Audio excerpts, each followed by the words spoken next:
Bank Negara has kept the OPR unchanged at 1.75%, noting that global economies continue to strengthen, including Malaysia. BNM says the latest indicators point to continued improvement in economic activity in the first quarter and into April.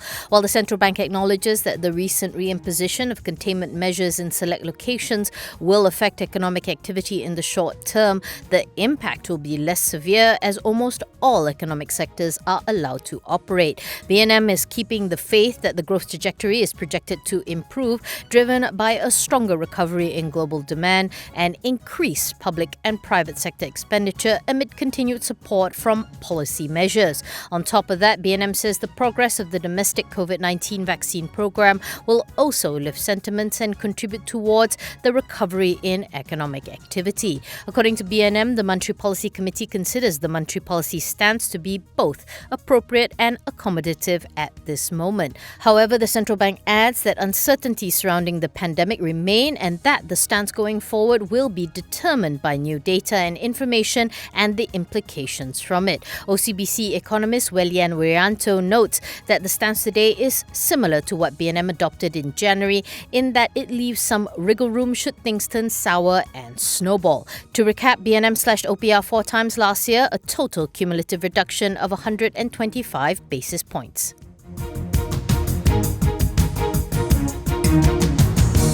Former Chief Justice Tun Arifin Zakaria has been appointed as the new chairman of Pemodelan Nasional Berhad starting today. He will be replacing Tan Sri Dr. Zeti Akhtar Aziz, who retired from the post after helming PNB for nearly 3 years since her appointment in June 2018. His appointment confirms an earlier report by The Edge, quoting sources. Arifin had served as the Chief Justice of Malaysia between 2011 and 2017, and before that he was Chief Judge of the High Court of Malaya. PNB also welcomed Datin Noraza Razali to its board, who is currently a senior advisor at Boston Consulting Group.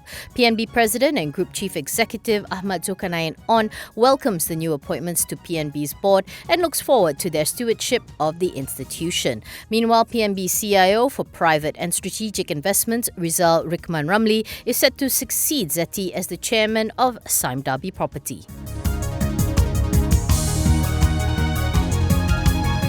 MISC returned to the black for the first quarter of FY21, reporting a net profit of 429.9 million compared with last year's net loss of 1.12 billion, as it did not record any litigation claims during the quarter. Revenue ticked up 1% to 2.54 billion due to better contributions from its offshore segment. It also declared an interim dividend of 7 cents per share. However, both net profit and top line declined quarter on quarter on the back of lower revenue from ongoing projects and lower number of vessels secured for repair and maintenance works. Moving forward, as oil climbs back to pre-pandemic levels, the recovery in the oil and gas sector is expected to pave the way for an increase in activity levels in the global offshore space. As for its marine and heavy engineering segment, several deferred projects have since been revived. However, lingering wider effects of the pandemic still remain one of the key future risks.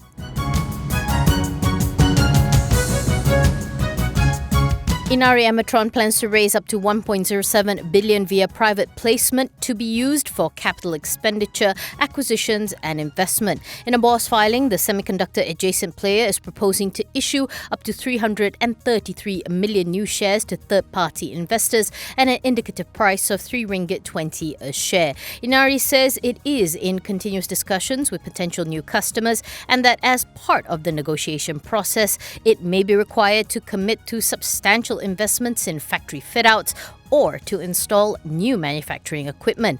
As such, Inari says it is critical that it secures the required funds in order to expeditiously carry out any required capex plans. The placement accounts for 10% of its share capital and is expected to be completed in the second half of the year. Shares in Inari closed at 3 ringgit 26 today, valuing the group at 10.9 billion ringgit.